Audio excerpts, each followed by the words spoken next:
BJP ஊழல் சொல்லணும். BJP sir தான் பேச போகிறாங்க. சரியா இருக்கா? சென்டர் சரியா இருக்கா?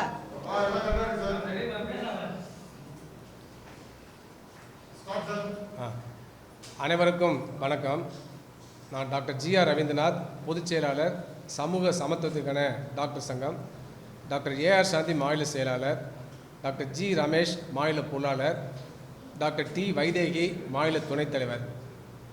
இன்றைக்கு நாடு முழுவதும் முதுநிலை மருத்துவ படிப்பிற்கான நீட் நுழைவுத் தேர்வு நடைபெறுவதாக இருந்தது.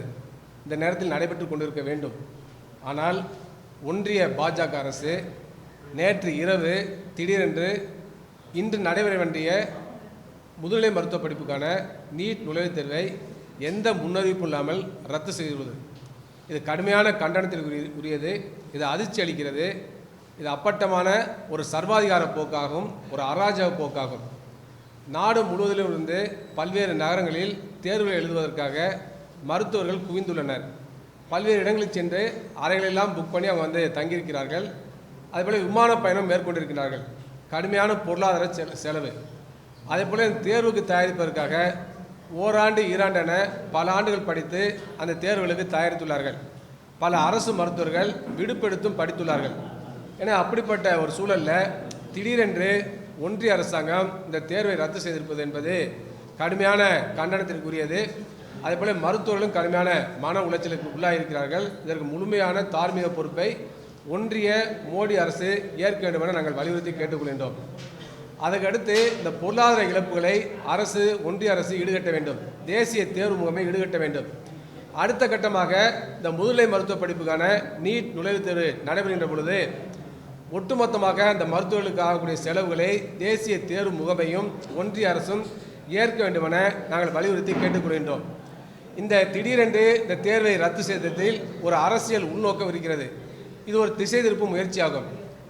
அண்மையில் நடைபெற்ற நீட் யூஜி, அதாவது இளநிலை மருத்துவ படிப்புக்கான நீட் தேர்வில் மிகப்பெரிய மோசடிகள் நடைபெற்றது. அதற்கு காரணம் ஒன்றிய பாஜக அரசு தான். அந்த இளநிலை மருத்துவ படிப்புக்கான நீட் நுழைவுத் தேர்வில் ஆள்மாறாட்டம் நடைபெற்றது. பல்வேறு இடங்களில் வினாத்தாள்கள் தேர்வுக்கு முன்பாகவே வெளியிடப்பட்டன, கசிவிடப்பட்டன.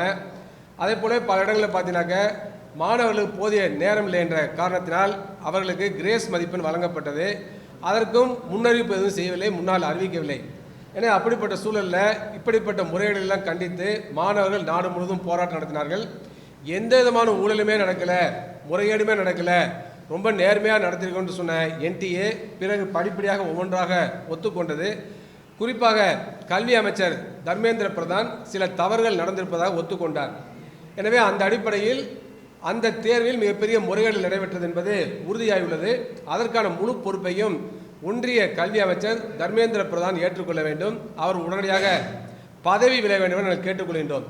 எனவே இளநிலை மருத்துவ படிப்புக்கான நுழைவுத் தேர்வில் நடைபெற்ற முறைகேடுகளுக்கு எதிர்த்து நடக்கக்கூடிய போராட்டங்களிலிருந்து மக்களை திசை திருப்புவதற்காகவும் அந்த போராட்டத்தை முனைமழுங்க செய்வதற்காகவும் இன்றைக்கு ஒன்றிய அரசாங்கம் இந்த நீட் பிஜி என்று சொல்லக்கூடிய முதுநிலை மருத்துவ படிப்புக்கான நுழைவுத் தேர்வை திடீரென்று ரத்து செய்துள்ளது. எனவே இதில் உள்நோக்கம் இருக்கிறது. எனவே ஒன்றிய அரசாங்கம் இது தார்மீக பொறுப்பேற்க வேண்டும் கேட்டுக்கொள்கின்றோம். அதற்கடுத்து நாடு முழுவதும் ஒரே தேசம் ஒரே தேர்வு என்ற அந்த கோட்பாடு தான் தவறானது. இன்றைக்கு மோடி அரசாங்கம், ஒன்றிய அரசாங்கம் RSS உடைய வழிகாட்டுதல் அடிப்படையில் நடைபெறுகிறது. RSS மொழிவாரி மாநிலங்களை ஏற்றுக்கொள்ளவில்லை. RSS மத அடிப்படையான பண்பாட்டு தேசியத்தை தான் ஏற்றுக்கொண்டுள்ளது. எனவே மொழிவாரி மாநிலங்கள் அமைக்கப்பட்ட பொழுதும் கூட அதை RSS ஏற்றுக்கொள்ளவில்லை. அதே போல பிஜேபி இன்றளவு கூட அது மனதளவில் ஏற்றுக்கொள்ளவில்லை. எனவே இன்றைக்கு மொழிவாரி மாநிலங்கள் ஒழித்து கட்டப்பட வேண்டும். இந்தியா முழுவதும் ஒரு ஒற்றை ஆட்சி முறையை கொண்டு வர வேண்டும். இந்தியாவை பல்வேறு பிராந்தியங்களை பிரிக்க வேண்டும் என்பதுதான் பிஜேபியுடைய நோக்கம். அதுதான் RSS நோக்கம்.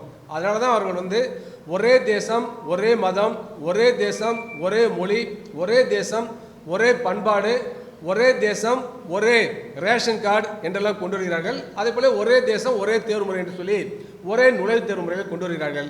அது மட்டுமல்லாமல் மாநில அரசுடைய கட்டுப்பாட்டில் உள்ள இடங்களுக்கும் தாங்களே நுழைவுத் தேர்வை நடத்துவோம், தாங்களே மாணவர் சேர்க்கை நடத்துவோம் என்று கூறி வருகிறார்கள். அதற்கான நடவடிக்கை எடுக்கிறார்கள்.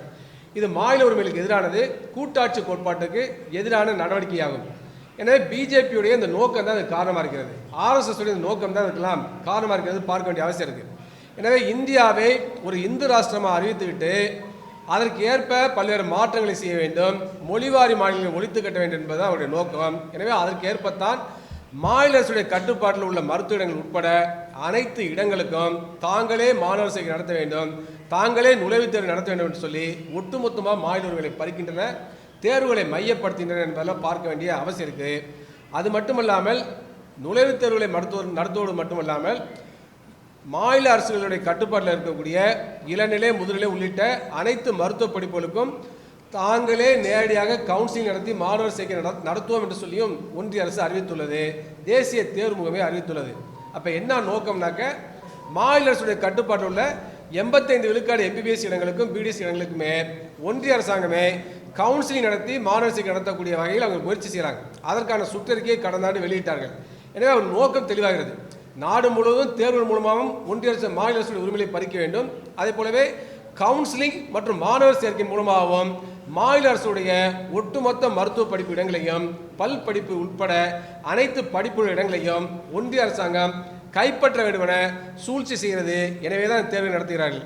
எனவே நாடு முழுவதும் ஒற்றை தேர்வு என்கிற பொழுது ஏராளமான பல லட்சம் பேர் எழுதக்கூடிய சூழல் இருக்கிறது.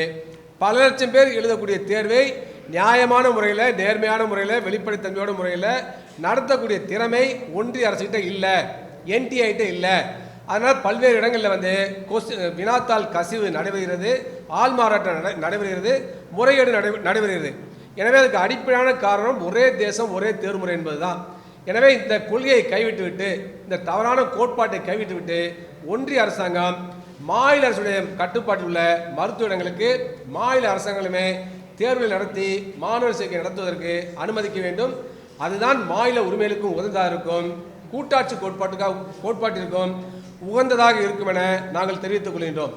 அதே போல இளநிலை மருத்துவக் கல்வியில் தமிழ்நாடு அரசின் கட்டுப்பாட்டில் உள்ள இடங்களுக்கு நீட் நுழைவுத் தேர்விலிருந்து விலக்கு பெறுவதற்காக தமிழ்நாடு அரசு மேற்கொள்ளக்கூடிய அனைத்து நடவடிக்கைகளுக்கும் எங்களுடைய சங்கம் முழுமையான ஆதரவை தெரிவித்துக் கொள்கின்றது. எனவே இன்றைக்கு நாடாளுமன்றத்தில் மக்களவையில் இந்தியா கூட்டணி உறுப்பினர்கள் அதிக எண்ணிக்கையில் உள்ளார்கள். 40 உறுப்பினர்கள் புதுச்சேரி சேர்த்திருக்கிறார்கள். எனவே இந்த இந்தியா கூட்டணியைச் சேர்ந்த நமது நாடாளுமன்ற மக்களவை உறுப்பினர்கள் தேசிய மருத்துவ ஆணை சட்டத்தில் திருத்தம் மேற்கொண்டு மாநில அரசுடைய கட்டுப்பாட்டில் உள்ள இடங்களுக்கு மாநில அரசுகளே மாணவர் சேர்க்கை நடத்துவதற்கான திருத்தத்தை தேசிய மருத்துவ ஆணை சட்டத்தில் கொண்டு வருவதற்கு குரல் எழுப்ப வேண்டும் என நாங்கள் வலியுறுத்தி கேட்டுக்கொள்கின்றோம். அதேபோல தமிழ்நாட்டில் 7.5 விழுக்காடு இடஒதுக்கீடு அரசு பள்ளி மாணவர்கள் வழங்கப்பட்டதன் காரணமாக ஏராளமான அரசு பள்ளி மாணவர்கள் மருத்துவக் கல்வியிலும் பல் மருத்துவக் கல்வியிலும் படிக்கக்கூடிய வாய்ப்பு ஏற்பட்டுள்ளது. இது மனமாற வரவேற்கத்தக்கது. இந்த 7.5 விழுக்காடு இடஒதுக்கீட்டை 10 விழுக்காடாக உயர்த்துவதற்கு தமிழ்நாடு அரசு நடவடிக்கை எடுக்க வேண்டும். அதே போலவே அரசு உதவி பெறும் பள்ளிகளில் படிக்கக்கூடிய மாணவர்களுக்கு தனியாக 3 விழுக்காடு இடஒதுக்கீட்டையும் தமிழ்நாடு அரசு வழங்கிட வேண்டும். அதற்கான நடவடிக்கை எடுக்க வேண்டும்.